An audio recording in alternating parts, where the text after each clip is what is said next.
Hello friends, आजकल एक बहुत ही कॉमन ज्योग्राफिकल इवेंट देखा जा रहा है हर साल इंडिया में।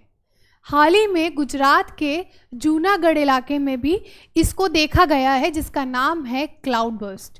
क्लाउड बर्स्ट में ऐसा क्या है जो इतना बड़ा ज्योग्राफिकल इवेंट माना जाता है, या फिर इसके प्रकोप या इसके कॉन्सिक्वेंसेस बहुत ज़्यादा होते हैं?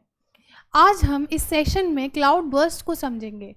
आगे बढ़ने से पहले एक छोटा सा जो क्लाउड बर्स्ट का इवेंट है वो हम जानेंगे कि क्लाउड होता क्या है, क्लाउड का फॉर्मेशन होता कैसे है, जिस वजह से आगे जाके वो क्लाउड बर्स्ट की सिचुएशन क्रिएट कर देता है।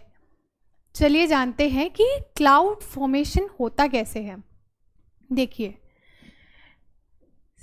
जो मेजर एलिमेंट है यहाँ पे वो होता है, मेजर कंपोनेंट जिसकी वजह से क्लाउड फॉर्मेशन होता है, वो होता है सन। सन क्या करता है, वो पानी में या फिर लैंड में हीट भेजता है, जिसकी वजह से यहाँ पे सब कुछ गर्म होने लगता है और जो वाटर है वो वेपर के फॉर्म में राइज होने लगता है। समझ में आया? चाहे वो सी वाला इलाका हो चाहे वो लैंड वाला इलाका है, ये स्टीम के फॉर्म में ऊपर होने लगता है। अब ये वाला जो एरिया सन की गर्मी से जो गर्म हो रहा है वो ना एक तरीके से लो प्रेशर जोन क्रिएट कर देता है। लो प्रेशर जोन जहाँ पे बहुत ही गर्मी होती है, समझ में आया? और जिसकी वजह से हवाएं ना बाहर की तरफ चलने लगती हैं। इस चीज़ को याद रखना, क्योंकि ये आगे समझ में आएगा कि ये जो हवाएं हैं बाहर की तरफ चल रही हैं, ये कैसे आगे जाके क्लाउड बर्स्ट में हेल्प करेगा। देखिए, अब ये क्या फॉर्म हो गया, वाटर वेपर। ये जो वाटर वेपर है ना, अगर ये हवा में मौजूद रहता है ज़्यादा या कम क्वांटिटी में, इस प्रोसेस को हम कहते हैं ह्यूमिडिटी। क्या कहते हैं? ह्यूमिडिटी। ह्यूमिडिटी क्या है? वाटर वेपर का हवा में मौजूद रहना। अगर ये वाटर वेपर थोड़ी ज़्यादा मात्रा में है हवा में, तो इसको क्या कहते हैं कि हवा में नमी है या फिर मॉइस्चर है। समझ में आया? अब क्या होगा ना, जब यहाँ से वाटर वेपर या जो गर्म हवाएं हैं वो चलने लगेंगी, चलते चलते वो ऐसे एरिया के पास जाएंगी जो इलाका थोड़ा सा ठंडा है या फिर हाई प्रेशर जोन है। अब आप ये सोचोगे, यार ये ऐसा क्यों होता है कि लो प्रेशर जोन से ही हाई प्रेशर जोन की तरफ हवा का मूवमेंट होता है? आपको याद आएगा, आपने पढ़ा कभी होगा सेकेंड लॉ ऑफ थर्मोडायनेमिक्स। अब ये सेकेंड लॉ ऑफ थर्मोडायनेमिक्स क्या कहता है? देखिए, ये कहता है जब कोई गर्म बॉडी होती है तो उससे हीट ना कोल्ड बॉडी की तरफ ट्रांसफ़र होती है। एग्जाम्पल ले लीजिए, जब सर्दियाँ होती है, मान ले हमारे दोस्त या किसी के हाथ ना गरम गरम होता है, तो हम उसका हाथ पकड़ लेते तो क्या होता है, हमारे भी हाथ गर्म हो जाते हैं। तो इस ट्रांसफ़र को क्या कहते हैं कि गर्म से ठंडे की तरफ ट्रांसफ़र हो जाने को कहते हैं सेकेंड लॉ ऑफ थर्मोडायनेमिक्स। अब समझ में आया? यहाँ से जो गर्म हवाएं हैं वो यहाँ चलेंगी कोल्ड रीजन की तरफ, या फिर हम इसको कह सकते हैं हाई प्रेशर जोन की तरफ। एक नॉर्मल सा कॉन्सेप्ट है, इसलिए समझा रही हूँ क्योंकि यहाँ पे जो क्लाउड बर्स्ट फॉर्मेशन होगा उसमें हेल्प करेगा आपको। और 2-3 कॉन्सेप्ट से पहले वो समझेंगे, फिर इवेंट पे आएंगे कि होता क्या है। अब यहाँ जो ये गर्म हवाएं होती है ना, ये थोड़ी एक्सपैंड करने लगती हैं, मतलब थोड़ी सी चौड़े आने लगती हैं, मोटी होने लगती हैं, और यहाँ पे जो हवाएं होती हैं वो थोड़ी सी सिकुड़ने लगती हैं। समझ में आया? ठंड की वजह से। अब क्या है, ये एक इवेंट हो गया जब आपने देख लिया क्लाउड कैसे फॉर्म हो रहे हैं और गर्म हवाएं ठंडे एरिया में कैसे जा रही हैं। एक कॉन्सेप्ट और है जो मैं आप चाहती हूँ कि आप लोग समझें। मान लीजिए, एक सेकंड, मान लीजिए अब ये जो कोल्ड वाला एरिया है ना, पहले सन है यहाँ पे, ये गर्म हो गया, यहाँ से हवा चल के गई, यहाँ जा रही है पहाड़ों की तरफ। पहाड़ आप कोई भी ले सकते हो, हिमालयाज ले सकते हो, या गुजरात का अगर हम एग्जाम्पल समझ सकते हैं तो वहाँ पे गिरनार माउंटेन रेंज है, ठीक है। तो अब यहाँ पे क्या होगी ना, ये गर्म हवाएं राइज होने लगेंगी। अब ये जानते हैं कि ऊपर जब जाता है ना इंसान, तो वहाँ पे जो टेम्परेचर है वो क्या होता है, गिरने लगता है, मतलब मौसम जो है ठंडा होने लगता है, और प्रेशर जो है, एटमॉस्फेरिक प्रेशर, जो दबाव है हवा का, वो कम हो जाता है। अब यहाँ से जब हवाएं ऊपर जाती हैं, गर्म हवाएं, तो यहाँ पे ठंडी होने लगती हैं। ठंडी होने की वजह से वो क्या हो जाती है, कंडेंस हो जाती है। कंडेंस मतलब कि जो वाटर ड्रॉपलेट्स या वाटर वेपर्स थे ना, वो धीरे धीरे एक दूसरे के आसपास चिपकने लगते हैं, जिसकी वजह से क्लाउड का फॉर्मेशन होने लगता है। यहाँ पे क्लाउड फॉर्मेशन हो गया, ठीक है। एक नॉर्मल सा इवेंट बताती हूँ। अब यहाँ पे क्या होता है, जब क्लाउड फॉर्मेशन हो जाता है तो इस साइड क्या करते हैं, वो बारिश कर देते हैं। अब ये बारिश का कॉन्सेप्ट क्या है, देखिए, जब क्लाउड की ना जो कैपेसिटी है, मतलब वो जितने वाटर वेपर हैंडल कर सकता है या होल्ड कर सकता है या कैरी कर सकता है, तब तक तो करेगा। जब उसकी कैपेसिटी या उसके टॉलरेंस से वो चीज़ बाहर हो जाती है, तो वो वहाँ पे क्या कर देता है, बरसात कर देता है। जैसे हमारी मम्मी का गुस्सा है, जब वो मम्मी टॉलरेट करती रहती है, फिर जब एकदम आपे से बाहर हो जाती है तो बरसात हो जाती है, फिर डंडा डंडा गलता है, ठीक है। फिर यहाँ पे क्या हो जाती है, बरसात हो जाती है। इस एरिया, माउंटेन के इस एरिया को हम क्या कहते हैं, इसको कहते हैं विंडवर्ड साइड, जहाँ पे हवाएं रहती हैं, बारिश होती है। अब ये क्लाउड्स ना, इसकी हाइट की वजह से आगे नहीं जा सकते, या आगे भी चले जाए ना, यहाँ पे वो ऑलरेडी बारिश कर दिए होते हैं। अब आगे जब यहाँ पे जाएंगे तब तक इनके पास मॉइस्चर नहीं रहेगा, और इस एरिया को हम क्या कहेंगे, लीवर्ड साइड, मतलब यहाँ पे बारिश नहीं होगी। आप इसको एग्जाम्पल के तौर से ऐसे समझ सकते हैं, मान लीजिए ये हमारा इंडिया है, ठीक है, ये नॉर्दर्न है, और यहाँ पे हिमालयाज है।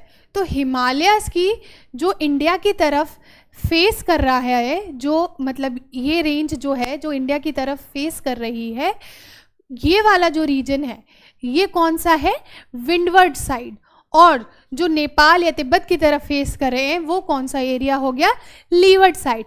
मतलब जो भी बारिश होगी वो किस रीजन में होगी, इंडिया वाले साइड में, विंडवर्ड साइड में, ठीक है। तो इस प्रोसेस को या ऐसी रेन को हम क्या कहते हैं, ओरोग्राफिक रेनफॉल। बस एक टेक्निकल नाम है इसका, क्योंकि बारिश ना काफ़ी तरीके की होती है, बस एक टेक्निकल नाम है, लेकिन प्रोसेस यही है। अब आपने एक कॉन्सेप्ट को अच्छे से समझ लिया है। अब हम आगे की तरफ बढ़ते हैं, जो कि हमको बताएगा कि कैसे ये क्लाउड बर्स्ट होता है। अब आपने समझ लिया कैसे ये गर्म हवाएं जा रही हैं पहाड़ों की तरफ, ठीक है। ये गर्म हवाएं गई पहाड़ों की तरफ, यहाँ ठंडी हुई, यहाँ पे क्या बन गया, बादल। अब जब बादल बनता है ना, नॉर्मल टाइम में क्या होता है, ये बरस जाता है, लेकिन जब रेगुलर सप्लाई होता है बारिश का या गर्म पानी का, यहाँ से गर्म हवाओं का, तो वो ना बादल को बारिश करने नहीं देता है, वो ना और बादल बनाता चला जाता है। समझ में आया। अब क्या है ना, यहाँ पे प्रेशर कम है और ठंडा इलाका है, तो ये जो बादल बनेंगे ना, एक वर्टिकल कॉलम की तरह बनेंगे, वो एक्सपैंड नहीं होंगे। क्यों? क्योंकि वो ठंडा इलाका है। अब ये नहीं होते, यहाँ पे ना बादल बनते चले जाते हैं। क्यों? क्योंकि ये गर्म हवाएं पुश करती चली जाती हैं इनको, ठीक है। और जो छोटे छोटे वाटर ड्रॉपलेट्स होते हैं, वो एक दूसरे से चिपक के बड़े वाटर ड्रॉपलेट्स बनने लगते हैं। और ये जो बादल है ना, ये आपस में बहुत ज़्यादा चिपक जाते हैं, मतलब इनकी आपस में स्पेस कम होती है। और ये जो बड़े बड़े ड्रॉपलेट्स हैं, ये यहाँ पे कंडेंस के फॉर्म में या ऐसे फ्री पार्टिकुलेट मैटर के फॉर्म में ऐसे घूमते रहते हैं। इतना समझ में आया? फिर क्या होता है ना, जब इनकी टॉलरेशन पावर या इनसे होता है भैया अब हमसे नहीं झिल रहा है, तो ये क्या कर देते हैं, एकदम से बारिश कर देते हैं। क्यों? इतने भारी हो जाते हैं ये जो वाटर ड्रॉपलेट्स हैं, इतनी ज़्यादा मात्रा में हो जाते हैं कि ये कम डिस्टेंस पे कम एरिया को कवर करते हुए बहुत सारी बारिश कर देते हैं, जिसकी वजह से ये जो हिली वाला एरिया, यहाँ पे खूब सारी मिट्टी, खूब सारे पत्थर होते हैं, जिसकी वजह से ये नीचे एकदम बहने लगते हैं और यहाँ जो प्लेन एरिया होता है वहाँ पे फ्लड आ जाता है। समझ में आया? अब एक और कॉन्सेप्ट जो मैं समझाना चाहती हूँ, ये जो क्लाउड फॉर्मेशन होता है ना, ये कौन से टाइप का होता है? ये क्लाउड फॉर्मेशन होता है क्यूमुलो निम्बस। अब आप ये सोच रहे होंगे यार ये क्या टिपिकल सा बता दिया है। नहीं नहीं, ये टिपिकल नहीं है, एक बहुत ही इजी तरीके से हम समझेंगे जो आप सबने देखा होगा। ये ओरियोग्राफिक जो ओरोग्राफिक सॉरी ओरियो नहीं, ये ओरोग्राफिक है। जैसे ये जा रहा है ना, इस साइड आपका विंडवर्ड साइड हो गया, ये आपका लीवर्ड साइड हो गया। देखिए आपने ना अक्सर देखे होंगे ऐसे वाले बादल जो थोड़े कॉटन की तरह लिखते हैं। ये वाले जो होते हैं ना, इनको कहते हैं क्यूमुलस क्लाउड्स। ठीक है, अब ये क्या होता है ना, जैसे धरती है, धरती के 4 to 7 किलोमीटर्स के डिस्टेंस पे ये मिलते हैं। ये जनरली कॉटन की तरह होते हैं, थोड़े थोड़े वाइट होते हैं, हल्के से ग्रे भी होते हैं, और ये मतलब इनके फीचर्स हैं। एक होता है निम्बस क्लाउड। बहुत सारे तरीके के क्लाउड्स होते हैं, ठीक है। ये निम्बस क्लाउड्स ना कैसे होते हैं, थोड़े डार्क कलर के होते हैं, ग्रे कलर के होते हैं, और इनका ना कोई भी शेप नहीं होता है। ये इतने डार्क होते हैं कि आप ये समझिए धूप भी होगी ना या सन होगा ना, उसको भी छुपा ले जाएंगे। और ये अक्सर ही क्या होते हैं, रेन बेयरिंग, मतलब इनमें क्या होता है, मॉइस्चर ज़्यादा होता है और ये ज़्यादातर रेन लेके आते हैं। ठीक है, ये निम्बस, ये दोनों जब मिल जाते हैं तो क्या बना देते हैं, क्यूमुलो निम्बस क्लाउड्स। समझ में आया? अब जो हम बात कर रहे थे ना कि कैसे वो एक वर्टिकल कॉलम पे, या पिछली वाली स्लाइड्स पे चलते हैं, कैसे वो वर्टिकल कॉलम पे एक के बाद एक क्लाउड्स बनाते चले जाता है। समझ रहे हो? तो वो ना एक ऐसी स्टेज पे पहुंच जाता है कि एक बहुत ही बड़ा क्लाउड बन जाता है, क्यूमुलोनिम्बस क्लाउड। ये इतना ज़्यादा डेंजरस होता है। क्यों?